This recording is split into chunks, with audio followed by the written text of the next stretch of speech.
7장으로 들어오면서 7장 역시도 만만치 않은 내용으로 시작하고 있음을 느끼실 수 있습니다.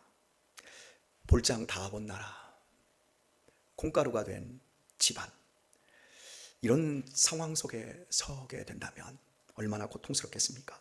재앙이로다 나여, 재앙이로다 나여. 이 혹격 조사가 자신의 처절한 심정을 나타내고 있는 겁니다. 미가 선지자 입장에서 이런 시대에 내가 선지자로 말씀을 주고 있다라고 하는 이 사실이 너무 고통스럽다는 거예요. 재앙이로다 나여, 나는. 그리고 펼쳐지고 있는 내용을 보면 전혀 소망 없는 사회입니다. 과수원에 포도, 또 무화과, 여름실과 이미 다 따버렸어요. 더 이상 딸 게 없어요. 그리고 나서 선인이 끊어졌다. 착한 사람이 없다. 정직자가 한 사람도 없다. 그리고 무리가 다 피를 흘리며 매복하며 각기 그물로 형제를 잡으려 하고 두 손으로는 부지런히 악을 행하고 있다고 말하고 있습니다. 부지런히 선을 행해야 될 손을 가지고 악을 행하고 있다. 그리고 이제 더 구체적으로 군장과, 근데 이제 여기서 이제 군장들, 아주 높은 사람들을 의미하지요. 재판자는 뇌물을 구하며, 대인은 존경받는 사람들은 마음의 악한 사역을 바라여 서로 연락을 취하니, 언론, 법조인, 정치인, 경제인이 함께 묶여져 있는 상태, 이게 연락을 취하는 거예요. 자기들끼리 다 해먹는 거예요. 하나의 거대한 비리 재벌들이 모여가지고 다 하는 거예요. 법조인들, 또 경제인들, 정치인들, 또 지식인들, 그리고 언론인들, 이런 사람들이 서로 긴밀한 관계 속에서 우리가 남이가 사회 구조 자체를 뇌물이 아니면 되지 않고 인맥이 아니면 아무런 영향력을 펼칠 수 없는 그러한 더러운 사회, 이런 사회 속에서 미가 선지자는 재앙이로다 나여, 자기가 재앙이라는 거예요. 그 사람들이 재앙이 아니라 자기가 재앙이라는 거예요. 자기의 수고로운 말씀 사역이 아무런 의미가 없다는 거예요. 그리고 4절에서는 그들의 가장 선한 자라도, 얼마나 정치인들이 선하게 보입니까? 얼마나 지식인 언론인들이 훌륭해 보입니까? 그들이 말하는 거 보십시오. 공평과 정직을 얘기하고 평등을 얘기합니다. 그러나 다 드러나고 있는 현실, 바로 우리 사회의 이 현실 속에 있는 이 모습들을 한번 보십시오. 가장 선한 자라도 가시 같다. 가장 정직한 자라도 찔레 울타리보다도 더하다. 오히려 정치인들이, 오히려 이 사회의 기득권자들이 사회를 보호하기 위해서 울타리가 되어져야 되는데 도리어 다 찌르는 가시처럼 되었다. 그래서 그들의 파수꾼들의 날 곧 그들의 형벌의 날이 임하였으니 이제는 그들이 요란하리로다. 그들에게도 마지막이 올 거라고 하는 이 엄청난 사실을 말씀하고 있습니다. 선한 자라도 가시 같습니다. 가장 정직한 자라도 찔레 울타리 같습니다. 더 이상 믿을 것이 없다는 거죠. 여러분, 웬만하면 뉴스 보지 마세요. 저는 일주일에 딱 한 번 뉴스 봅니다. 그것도 인터넷으로 뉴스 쫙 검색해서 한번 딱 보는데 읽고 싶지도 않아요. 다 거짓과, 그리고 그 안에 흐르고 있는 그 더러움들, 우리의 영혼이 계속해서 오염되어집니다. 텔레비전이 하루도 우리에게 욕망을 부추기지 않고 또 우리를 불안에 떨게 하지 않는 그런 날이 없어요. 다 보면 우리를 불안에 떨게 만들고 우리의 욕망을 자극하는 거예요. 우리의 자녀들이 이런 미디어에 노출되어서 아무런 생각도 못하고 인생의 뜻을 세우지를 못하는 거예요. 뜻을 세워야 가야 할 길이 보이지요. 길은 닦은 대로 가는 것이고, 공은 들인 대로 가는 것이고, 죄는 지은 대로 가는 것이고, 은혜는 행함대로 하나님이 우리에게 갚아주시는 거거든요. 그런데 그런 계획조차 이런 미디어에 다 함몰되어서 손안에 작은 세상이 아니라 손안에 몽땅 큰 세상이 들어와서 스마트폰으로 모든 걸 다 하다 보니까 우리의 자녀들이 방 안에 틀어박혀서 공부한다 하지만 공부도 안 하고 거기에 다 함몰되고 있는 거죠. 이러한 비극적인 사회, 저 역시도 오늘 본문을 시작하면서 재앙이로다 나여, 저 역시도 이러한 일성이 제 속에서 나오게 되어집니다. 공동체는 하나님이 우리에게 주신 선물입니다. 우리 모든 사람들은 자기 홀로 존재하지 않습니다. 나를 낳아준 내 부모님이 계시고, 그 위에 조부, 조모님이 계시고, 그 위에 다 엮여져 있는 거죠. 그리고 저 역시도 지금 내 아내가 있고 또 여러분이 있고 제 딸들 한 사람으로 존재할 수 없는 겁니다. 그래서 각자 서로에게 선물이 되는 거예요. 제가 엄장로님에게 선물이 되고 엄장로님이 제게 선물이 되고 여러분 각자가 선물이 되는 사회, 그것이 살기 좋은 사회가 되는 거죠. 그런데 각자에게 뇌물이 된다고 해봅시다. 내가 뭔가를 대가를 주지 않으면 아무것도 받아낼 것이 없는 그런 비극적인 사회. 아니, 여기서 더 나갑니다. 서로를 잡아 죽이려고 그물을 쳐놓고 피를 흘리고 매복해 있다고 해봅시다. 그러면 이제 그때부터는 각자 살기 위해서 도생의 삶을 이제 추구하는 것, 이걸 각자 도생이라고 하죠. 이렇게 각자 도생의 삶은 비극입니다. 교회가 성도들이 각자 밥 먹고 각자 예배 드리고 그냥 다 같이 수천 명이 모였어도 서로 얼굴도 서로 나눔이 없다 그러면 이건 주님이 추구했던 선물의 공동체가 아닌 거죠. 여백이 실종되는 것만큼 불안이 없습니다. 우리 가정에 여백이 있어야 돼요.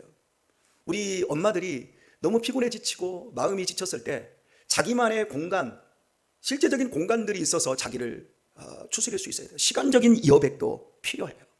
홀로 있어야 될 여백이 필요한 거예요. 그런데 여백 없이 인생을 살아가요. 우리 교회 안에는 많은 여백들이 있어야 돼요. 조금 부족한 부분들도 있어야 되고 누구는 굉장히 잘하지만 누구는 좀 못하는 사람들도 있어야 돼요. 이렇게 여백이 있을 때 우리는 숨을 쉴 수 있어요.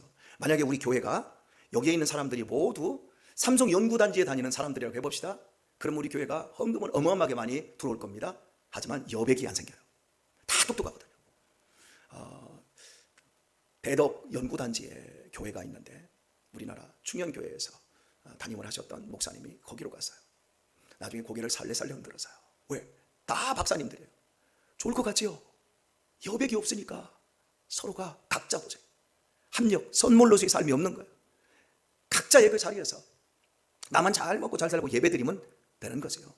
선물로서의 삶을 실종하는 그 사람은 그리스도인으로 풍성한 삶을 절대 살 수 없습니다. 약육강식이 시작되는 거죠. 우리 사회를 보십시오. 똑똑한 자들, 가진 자들, 머리 좋은 자들, 정보를 아는 자들이 땅 가지고 돈 다 취합해버리고, 그리고 학교 가는 길, 요즘 보수 정권에서는 사법고시를 부활시키자, 또 수능으로만 대학 들어가게 하자. 왜냐하면 이 정시로만 들어가야지 뭐 학교에서 뭐 활동하고 뭐 또 여러 가지 재능 이런 걸 가지고 대학을 들어가는 이런 식으로 하는 걸 굉장히 좋은 거거든요. 좋은 건데 이걸 악용을 하는 거죠. 돈 있고 힘 있고 정보 있는 사람들이 자기들이 다 짜맞춰서 거기에 맞게끔 딱 해놓고서나 나중에 좋은 자리는 다 차지하고 좋은 대학은 다 그 사람들이 가버리는 거죠. 그러니까 공정하게 공부로만 경쟁시키자. 뒤에서 그 짓 하지 말고. 여러분, 하나하나 사회를 들여다보면 힘 있는 자들의 그 기득권이라고 하는 것은 정말 그물망처럼 탄탄하게 구축이 되어서 사회를 살맛나지 않는 세상으로 만들고 있지요. 그래서 탄식하는 오늘 이 선지자의 절규 앞에 재앙이로다 나여, 이렇게 말을 하고 있습니다. 민중은 개 돼지라고 하는 말을 여러분 언제 들어보셨지요? 한 6, 7년 전인가요? 지하철에서 일용직 20대 청년이 끼어서 이렇게 죽었는데 그걸 갖다가 이렇게 얘기하는다가 그 부서에 국장급 이상 되는 사람이, 공무원이 발언을 했지 않습니까? 민중은 개돼지라고. 그런데 더 심각한 건 그 사람이 이렇게 말을 했다는 거죠. 어떻게 남의 고통을 내 고통으로 느낄 수 있습니까? 그건 위선 아닙니까? 사회의 기득권을 가진 사람들이 그런 생각을 갖고 있는 거죠. 내 자식이 20대 초반에 내 자식이 지하철 스크린도어에 끼어가지고 수리하다가 즉사해버렸어요. 그 처참한 현장의 책임자가 민중은 개돼지니까 시간이 지나면 다 잊어버린다.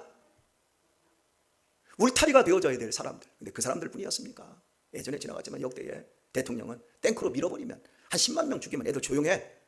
그냥 최탄 쏘고 그냥 다 때려잡고 봉으로 그냥 후려버리고 거기다 특수기동대 투입하고 백골단 투입하고 다 민중을 개돼지만도 못하게 여기던 그런 사회들이, 폭력 사회들이 있었잖아요. 근데 지금은 폭력이 겉으로 드러나지 않은 것 같지만 실제로는 사람들이 더 옛날보다 더 견고한 그물을 쳐놓고 있는 자들의 그런 거대 어떤 재벌 구조들이 만들어져서 세상을 병들게 하고 있습니다. 머리보다 마음이 좋아야 합니다. 손이 부지런히 죄악을 행한다 그러잖아요. 살아보니까 머리 좋은 사람보다 마음 좋은 사람이 좋더라고요. 마음 좋은 사람보다 손발이 좋은 사람이 좋더라고요. 교회에서 입 가지고 말하는 사람보다 손발 움직이면서 하나라도 남에게 선물이 되기 위해서 챙겨주고 음식 만들고 열심히 봉사하는 사람들이 더 행복하게 해주는 사람들이라는 걸 느낍니다. 여러분, 우리 머리보다 마음이 좋은 사람 되도록 하십시다. 이 새벽에 그걸 구하도록 하십시다. 그리고 마음보다 더욱더 손발이 빠른 사람, 그러니까 의지가 좋은 사람이 되어야 할 것입니다. 우리가 살아가면서 생각한 대로 살지 않으면 살면서 생각합니다. 혹자는 이렇게까지 말했어요. 생활의 방식에 따라서 사람이 신도 바꿀 수 있다. 근데 저도 살아와 보니까 정말 그런 것 같아요. 내 생활이 자꾸 바뀌어지고 좋아지면 내가 가지고 있는 신앙관도 자꾸 흔들리는 것 같아요. 그래서 신도 바꿀 수 있다. 생각이 중요합니다. 저는 이번에 우리 수양회에 가면 목사님 두 분을 초청을 했어요. 한 분은 우리 오종범 목사님을 초청했고, 여러분 한 7년 전쯤에 우리 교회 다녀가셨던 박창수 목사님 아시죠?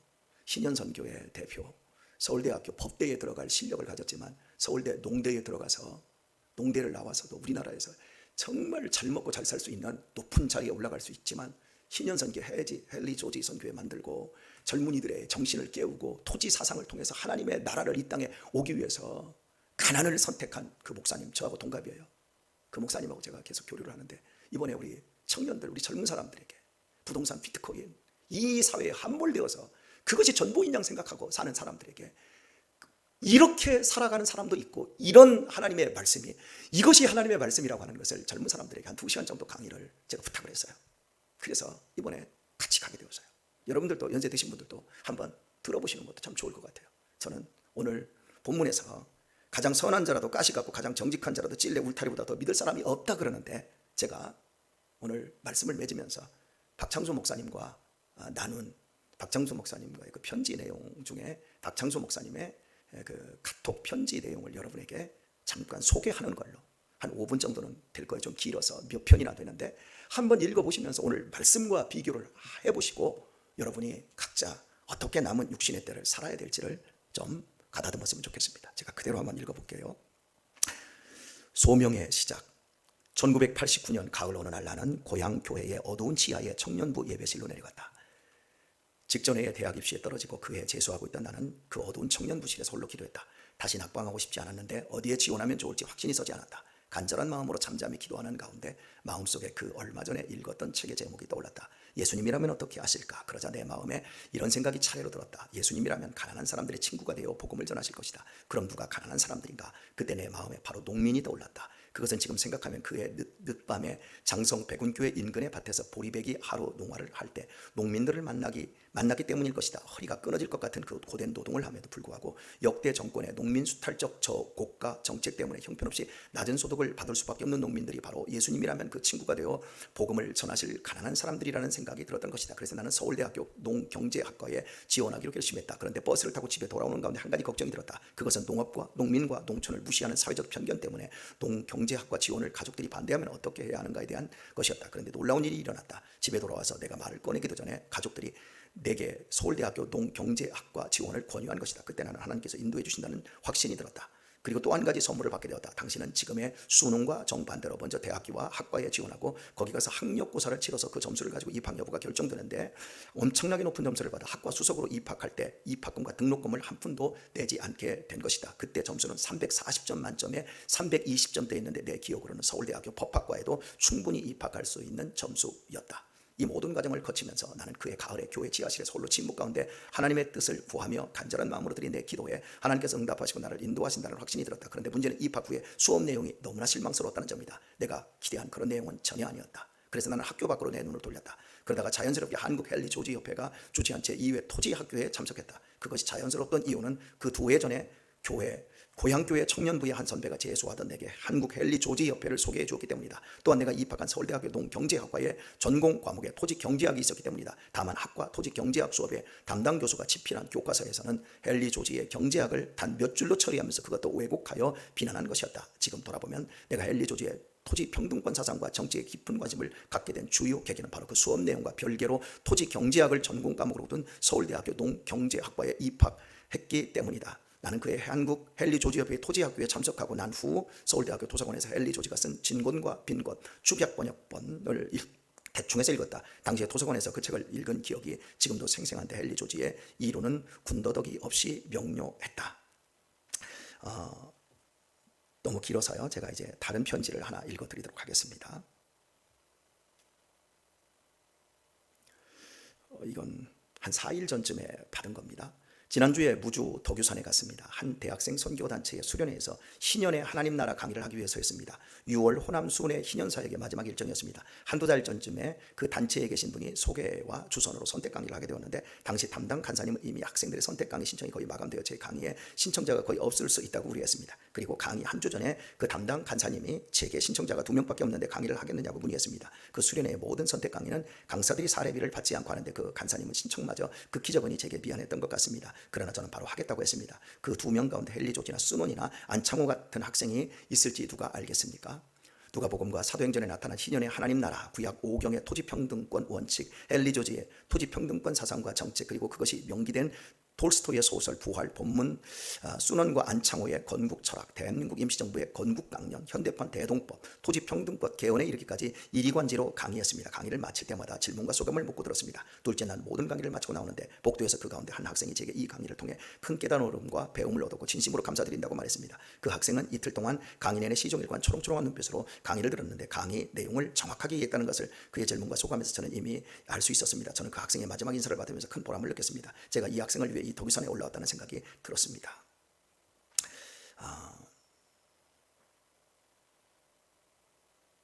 자, 또 다른 글입니다. 이게 마지막 글인데요.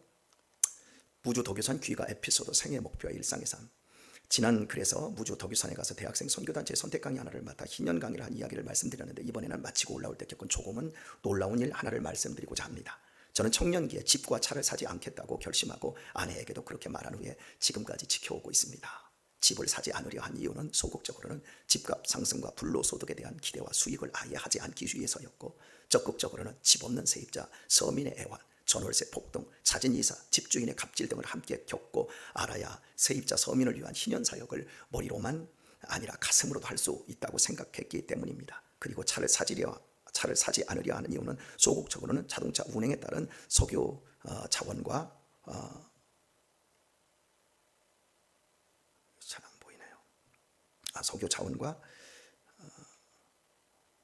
고갈 문제와 환경 파괴 문제에 대한 마음의 부담 때문이었고 적극적으로는 대중교통을 이용함으로써 버스와 지하철에서 서민들의 고달프고 지친 얼굴을 마주 대하면서 희년 사역을 하고 싶었기 때문입니다. 그렇다고 제가 자동차를 운행하시는 분들을 비난하는 것은 결코 아닙니다.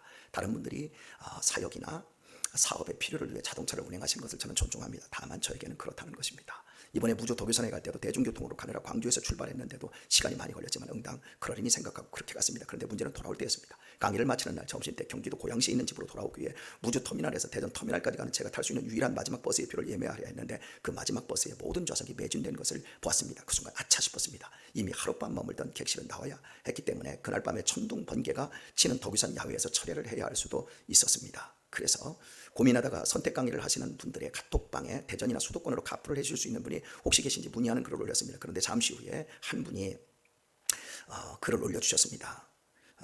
그렇게 해주시겠다는 글을 올려주셨습니다. 안도의 소문을 내실 수 있었습니다. 그래서 그분과 함께 차를 탔는데 놀랍게도 그분은 저와 같은 고양시에 살고 계셨습니다. 더욱이 그분은 저를 바로 제 집 앞까지 내려주셨습니다. 저는 그분 덕분에 정말 편하게 최단 시간에 올라올 수 있었습니다. 더 놀라웠던 것은 그분이 바로 독립운동가 조수왕 선생 가문의 자손이었다는 사실입니다. 제가 그날 강의 때 헨리 조지의 토지평등권 사상과 정책이 중국의 순원을 거쳐 안창호 선생과 조수왕 선생을 통해 대한민국의 임시정부의 전 건국 강령에 반영되었다는 강의를 했는데 바로 그 조수왕 선생 가문의 자손인 분이 저를 태워주신 것입니다. 그래서 돌아오면서 그분을 통해 조수왕 선생과 그분의 여러 어른들에 대한 말씀 생생하게 들을 수 있었습니다. 중국 충칭의 대한민국 임시정부 청사 계단에서 찍은 그 유명한 사진에는 조수왕 선생 가문의 어른들이 무려 6분이나 계시다는 것도 그분을 통해 알게 되었습니다. 그래서 돌아오면서 그분을 통해 조수왕 선생과 가문의 여러 어른들에 대한 말씀을 생생하게 들었습니다. 무엇보다도 인상 깊게 들었던 말씀은 그 어른들에게 독립운동은 일상의 삶을 살아가는 것이었다는 말씀이었습니다. 저는 그 말씀을 들으면서 그분들이 자기 생의 목표를 결의에 독립에 두고 일상의 삶을 살아가는 것이 바로 독립운동이었다는 것처럼 우리도 우리 자신의 생의 목표를 희년의 하나님 나라에 두고 일상의 삶을 살아간다면 그게 바로 희년의 하나님 나라 운동이라는 사실을 깨달았습니다. 생의 목표를 어디에 두었는가가 중요합니다. 어떤 거창한 업적을 남기지 않아도 됩니다. 중요한 것은 업적이 아니라 생의 목표입니다. 그리고 그 생의 목표를 안고 일상을 살아가는 것입니다. 어떻습니까? 서울대학교 법대를 들어가서 평생 이 사회의 기득권자로 떵떵거리고 살 수 있음에도 불구하고 예수님 때문에 이렇게 가난을 선택한 이 사람, 제가 우리 아들들이 농업을 하기를, 농과에 들어가기를 원하는 건 바로 이런 삶을 살게 하고 싶어서 그런 겁니다. 제가 왜 교회의 그 어떤 것도 아직까지도 소유를 하지 않는 이유를 아시겠습니까? 생활은 신도 바꿀 수 있습니다. 우리의 삶의 중심은 목표입니다. 재앙이로다 나여 하는 이 시대에 오늘 우리가 어떻게 살아야겠습니까? 재앙에 편승하지 마시고 하나님의 은혜에 편승할 수 있기를 축복합니다. 이 세상 중력은 우리를 자꾸 땅으로 끌어내립니다. 땅이 전부다. 그러나 하나님의 은혜는 위로 우리를 끌어올립니다. 그래서 이런 재앙의 시대에 미가는 이렇게 외치면서 7절에서 말합니다. 오직 나는 여호와를 우러러보며 나를 구원하시는 하나님을 바라보나니 나의 하나님이 나를 들으시리로다. 오늘 이 세상 질서보다 더 큰 하나님의 질서 안에서 여러분의 남은 생에 우리의 후손들의 인생이 재앙의 고통스러운 혹격조사가 아니라 우리의 부모님들이 걸어갔던 믿음을 바라보며 정말 감격할 수 있는 혹격조사로 바뀌어가는 우리의 모든 신앙 가문, 우리 교회가, 우리 한국교회가 될 수 있기를 우리 주 예수님의 이름으로 축원합니다.